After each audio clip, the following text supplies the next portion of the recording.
दूसरी दरख्वास्त जस्टिस तारिक महमूद जहांगीरी ने उनको अदालती काम करने से रोक दिया गया था इस्लामाबाद हाई कोर्ट के एक 2 रुकनी बेंच की तरफ से, जिसकी सरबराही चीफ जस्टिस सरफराज डोगर कर रहे थे और उनके साथ जस्टिस आजम खान मौजूद थे।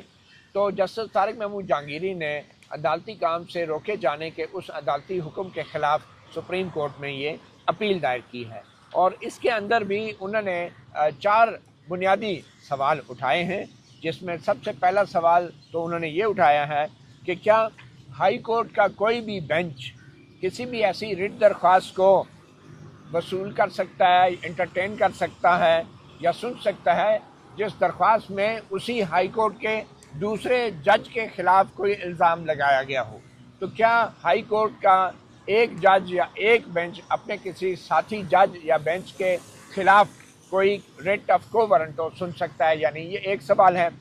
दूसरा ये कि क्या हाई कोर्ट का कोई भी जज या बेंच किसी किस्म का अपने साथी जज के ख़िलाफ़ कोई भी हुक्म जारी कर सकता है और क्या वो अपने साथी जज को अदालती काम से रोक सकता है। तीसरा सवाल ये है कि क्या जो असूल वज़ा किए गए हैं जजों के तासुब के हवाले से और मुनासबियत के हवाले से, तो क्या उन असूलों के तहत कोई भी जो फरीक है, ख़ास तौर पे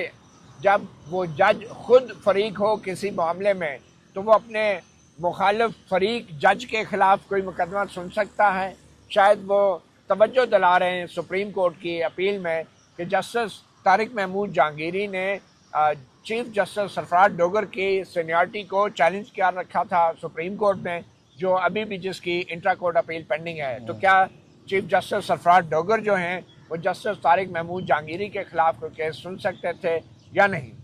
चौथा सवाल जो किया गया है कि क्या कोई भी जज या हाई कोर्ट का जो बेंच है वो कोई ऐसा हुक्म, तहरीरी हुक्म जारी कर सकता है जो कि कमरा अदालत में सुनाए गए किसी ज़ुबानी हुक्म के बिल्कुल मतज़ाद हो, मुखालिफ हो, या कमरा अदालत में एक हुक्म सुनाया गया हो या दूसरा हुक्म तहरीरी जब हुक्म आए तो वो बिल्कुल ही मुख्तलिफ हो। तो ये 4 अहम कानूनी सवाल उठाए गए हैं और बुनियादी तौर पे इन सवालात की बुनियाद पर ही बहुत सारे एतराज़ात हैं जो इस फैसले के ऊपर उठाए गए हैं।